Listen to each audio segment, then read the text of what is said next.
Jesus went to the district of Tyre, and he entered the house and wanted to no one know about it. But he could not escape notice. Soon a woman whose daughter had an unclean spirit heard about them. He came and fell at his feet. The woman was a Greek,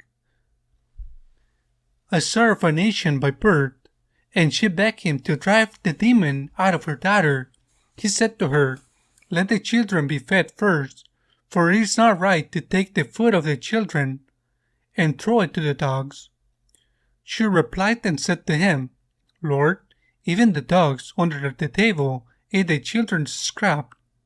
Then he said to her, "For saying this, you may go. The demon has gone out of your daughter."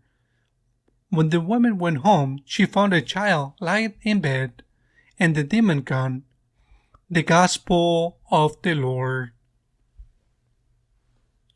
It is not an easy saying to interpret, and yet it has a great teaching.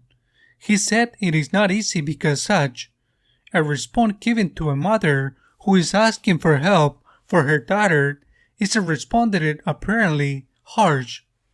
Even though it is a comparison, he is comparing that woman to a dog. What is the teaching, or why does Jesus do it? Because he wants us to teach us a lesson. Let us never forget that the Lord is God, and that he knows what is in everyone's heart, and he knows the past, the present, and the future. He knew what was going to happen, but he wanted it to give a lesson to us 2,000 years later, and to the apostles who were there with him, the lesson of humility. This woman reacts to an apparent response with immense humility. She doesn't say, "Hey, you're in my land. You're going to call me a dog?" He doesn't say that. He says to crumbs from the master table. Humility. This is the lesson, and it is also surprising that Jesus does not say that the woman go away because of what you have said. The devil has gone out of your daughter. No.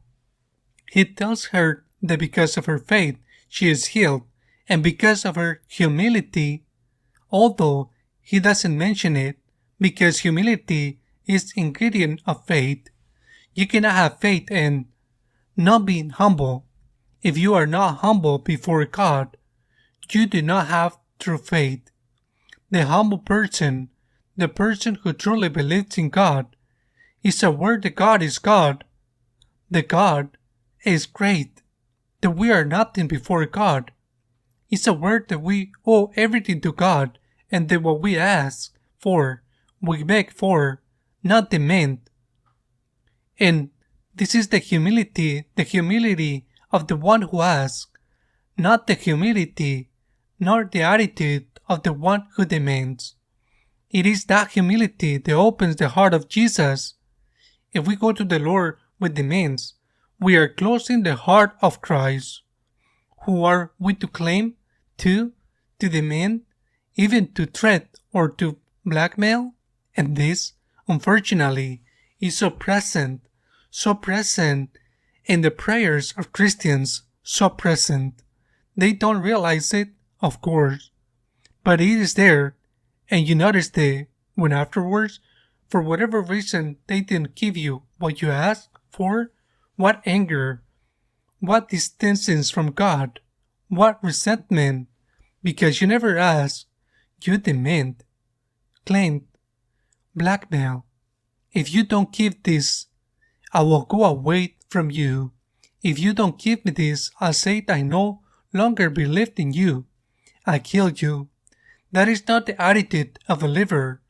The attitude of a believer is to know that God is God, that He is greater than us, then we cannot fully understand Him, that His divine providence knows what has to be done, even if it seems to us that comes a little late.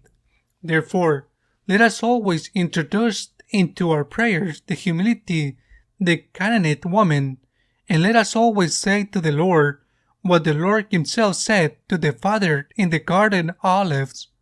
Lord, if it is possible, if it is possible, if it is your will that this cup may pass from me, if it is possible, Lord, may this problem be solved.